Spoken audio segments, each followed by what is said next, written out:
Arrasa ondo. Vale.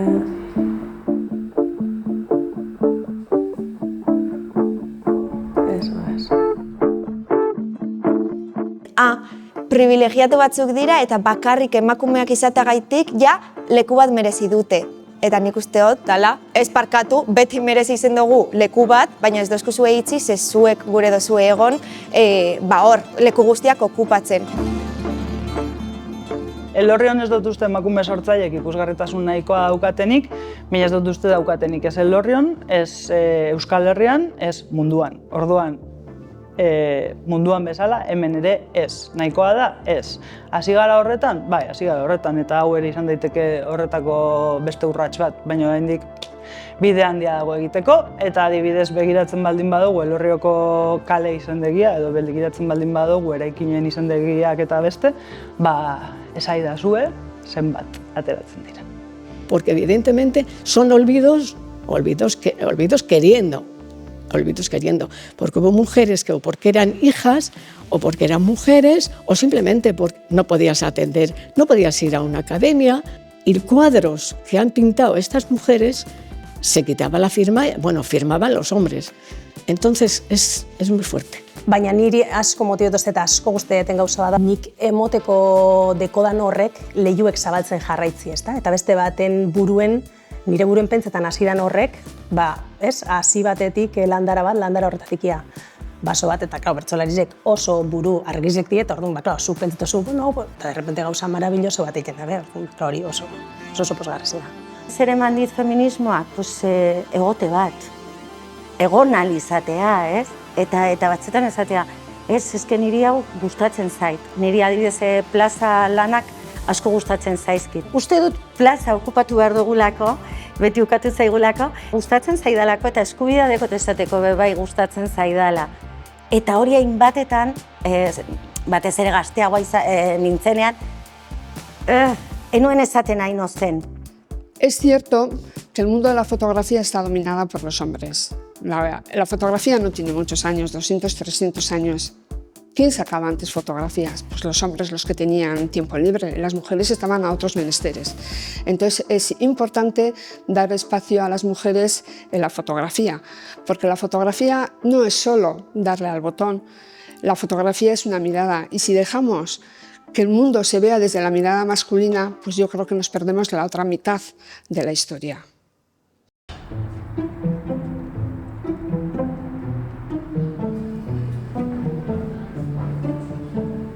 Guri esaten ziguten egiten genuela emakumeen antzerkia, como maila bat, azpi maila bat horrena, eta ontxe hori guztia aldatu da, eta nik ikusten ditut, eta inoiz kointziditzen dudanean, aktore gazteekin edo, eta beste puntu batean daude, eta marabila da zenolako askatasuna eta zenolako gauzak lortu diren denpora gutxian edo. Beti ere, geho kontutan hartuz, ez dugu segaz egingo horren beste, ze kontutan hartuz, zuzendari lan gehienak oraindik ere gizonek egiten dituztela eta horrek asko markatzen dauela. Duda barik, zu lantalde batean egon zaitezke, baina lantalde bateko partaidea zara.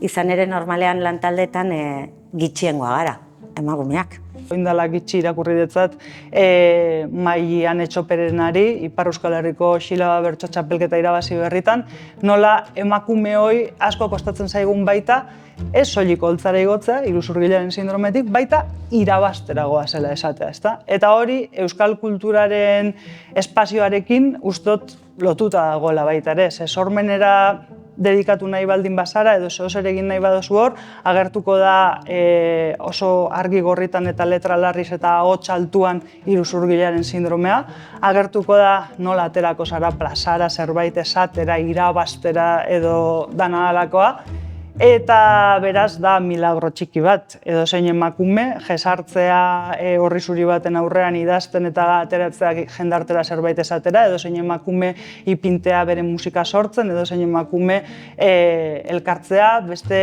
batzuekaz, beste emakume batzuekaz, eta sortzea antzerkia, sinema edo dana delakoa. Kostauia eta pila bat onartza nire burua sortzaile bezala edo artista bezala, ze ikusten dutaz beti hain sortzaile onak eta profesionalak eta konexito, esaten nabala, ai ama, nik jarriko na euren etiketa berdina. Kostau inate, urtietan pentsetie gai jartzaietzie sormeneko lanadanik.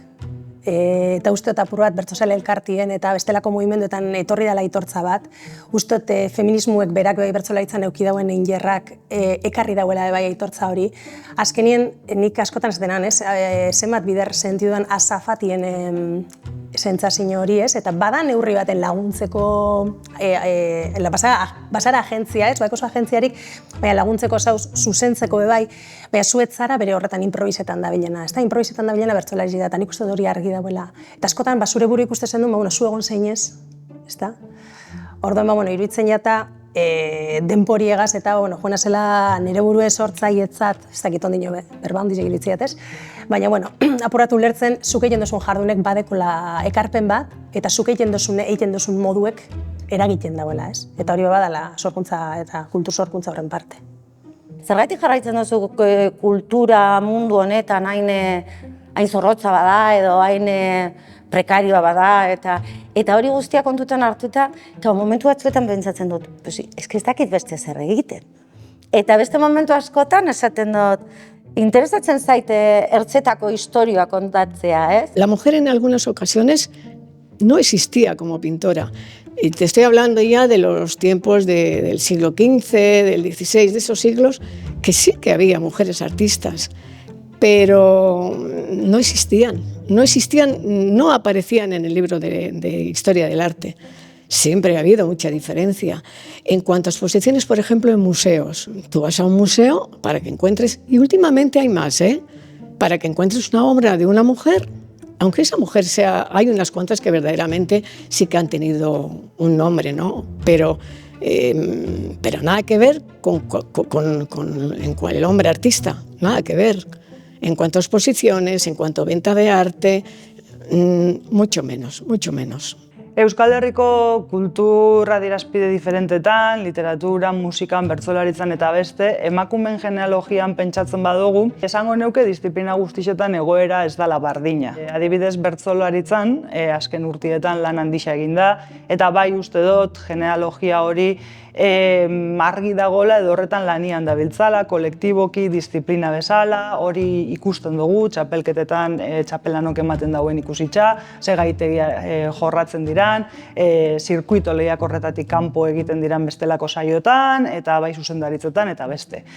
Baina beste kultura adierazpide batzuetan, eta beraz disiplina guztietan ez dut uste holandanik, eta oraindik kolektiboki eta kontzienteki badagola genealogia hori landu beharra, eta zabaldu beharra, sozializatu beharra eta ikusi beharra.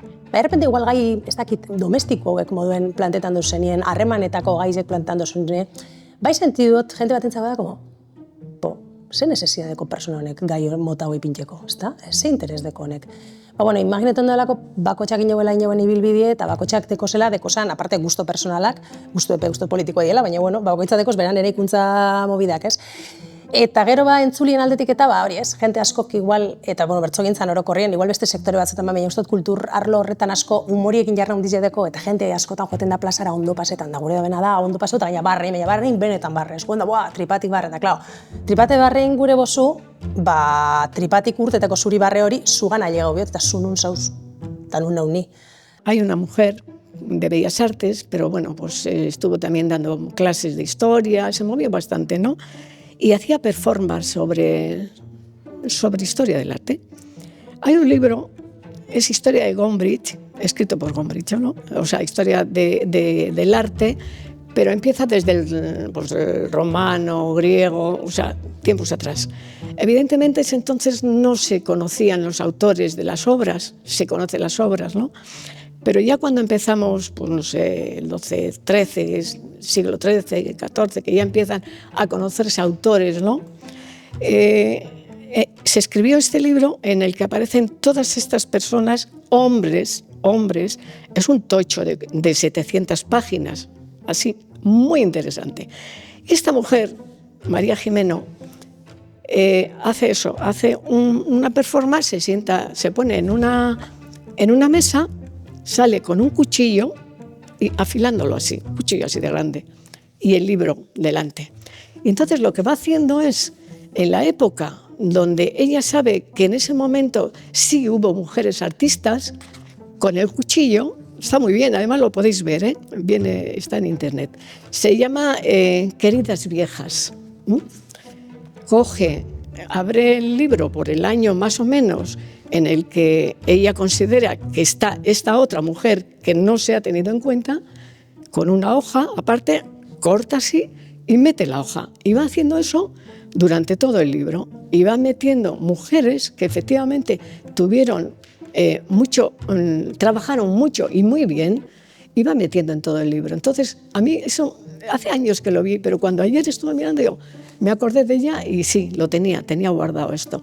Y me parece interesantísimo. Nik uste dut, lortu dagula dantzakin, beste ambito askotan ez dana lortzen, ez? Adibidez, ondino ikusten da, igual ikastola baten edo eskola baten, patio guztia, baloiakin jolasten dena okupatzen, eta neska gaude, eskina batean, dantzan, izpilu baten horrela txiki, eta ez. Hau da momentua ja, esateko, plazan dantza, estenatokian, musika festivaletan, edozein lekutan hor, gure rebindikazioa egiteko.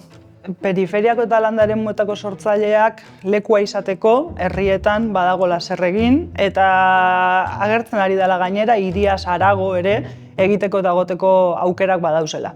Zer egin leiken herri batetik egiten utzi, egiteko espazioak eman, programatu, ahotsa eman, eta sortzeko behar diran baldintza horiek nolabait erraztu. Eta aldela, jarri, hori ere sustatzeko. Oso ondo gabiz, bai feminismotik, bai arte esparrutik, oroar, gero eta gehiago ikusten dugu emakumeak elkartzen direla musika egiteko, antzerkia egiteko, ja ez dute emakume musika egiten, ja ez dute emakumen antzerkia egiten dugu antzerkia, egiten dugu musika, egiten dugu margolanak, egiten dugu eskultura, eta hori fantasia bat da, berez. Oso polita da, eta oso polita da, ze beste emakume batzuk hurbildu egiten gara horra, ziurtasun eremu batera bezala. Osea, gustatzen zaigu beste kide batzuk ze lan egin duten, ze lanak aurkezten dituzten ikustera gerturatzea, ez?